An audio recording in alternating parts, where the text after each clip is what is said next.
Formula for success for 600. Scientists compute the acceleration of an object by dividing the change in velocity. And you see that little triangle symbol? That in the world of math means change. So literally that says change of v. So change of v by the change in time, change of t. Find the acceleration in meters per second squared of a car that started out traveling 6 meters per second and accelerated to a velocity of 41 meters per second in 7 seconds. All right. I never used to teach this until my daughter went and took the GED test, came back and said, Mom, I saw a formula with change in it. You better teach it to your students or they're going to lose their ever-loving minds. And I said, all righty, will do, Kaya. Thank you. So who's seen the change symbol before, the triangle? I think I saw it when I was studying for my math in one of the math book I bought, but I couldn't Yes. understand. Sometimes you're given change. Like you know how much something changed by, and other times you have to find change. But we actually have a formula like this in math. If anybody's ever done the slope formula, you know how we'll say rise over run, or sometimes we say change in y over change in x. We don't write it this way, but it's the exact same kind of formula. Change. Has anybody ever seen the slope formula?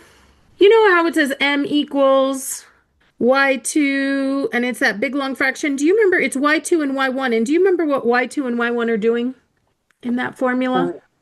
Subtract. They are subtracting. And then the same thing with the bottom. It's a change in x. It's x2 minus x1.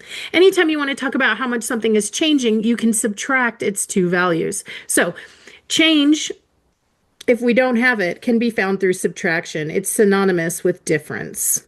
So now let's try to do this problem though, because it doesn't say subtraction, right? It says division. So let's see. Hopefully we already have the numbers we need and we don't have to subtract to find anything. So formula says A is equal to change in velocity over change in time. Okay, go looking through this problem for me, please. What do we know? Well, we know that a car is traveling 6 meters per second, Awesome. accelerated to a velocity of 41 meters per second in 7 seconds. Great. So I definitely see a change in time. I know how much time has passed. 7 seconds have passed.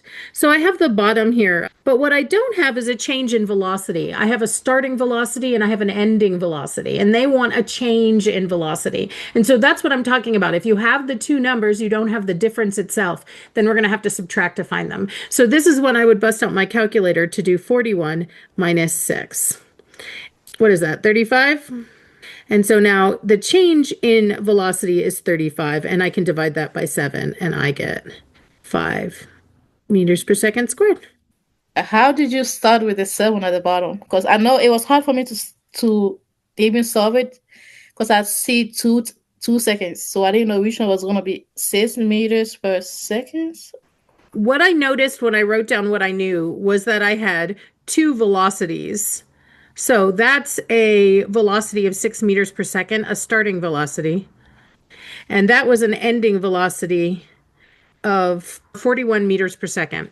So I had a starting velocity and an ending velocity. I didn't know the change. And so for velocity, I subtracted. Now let me move on to why I just chose the 7 for time. So go looking through the problem. In theory, change of time is like start time minus end time. But they didn't give us a start time and an end time. They didn't tell us like at 10:33 and 8:42. Instead, they just told us how much time had passed. They just said that happened in 7 seconds. And so they already told us the change that time. We didn't have to figure out how much time had passed. They told us. And so I just chose the 7. Now, maybe what you're mad at me for is you don't know how to recognize velocity and all these units are scaring you. Is it all the meters per second that's scaring you? Yeah. Yeah, okay. Let's talk about the units. The word velocity is a fancy word for speed. When you're driving your car and you talk about speed, think about how if I asked you how fast your car was going, you would answer me, oh, I'm going 55 what?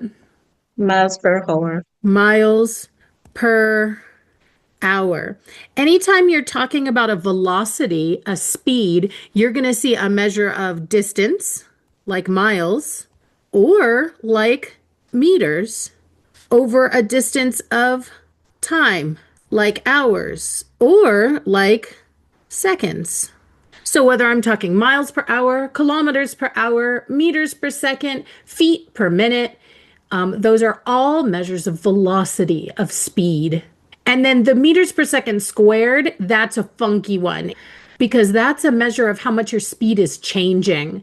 Acceleration is how much your speed is changing. So you're already going at a certain rate. Are you speeding up? Are you slowing down? That's the idea of acceleration. And it's measured in meters per second squared.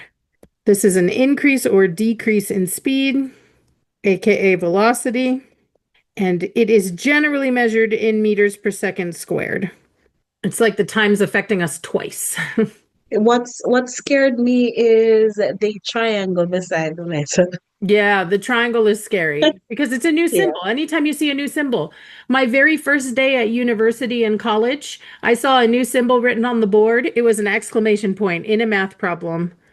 I had never seen an exclamation point in a math problem. I didn't even know they got used in math. The teacher never explained it, just kept on writing. I burst into tears, ran out of class at the end of class, and said, I'm too stupid to be a math major. I have no idea what they're talking about. But that's how scary a new symbol was for me. So I get it. You know, it just makes you feel dumb when you see something you've never seen before. So make sure you take notes if you've never seen it before that that triangle just means change. Same thing as like difference.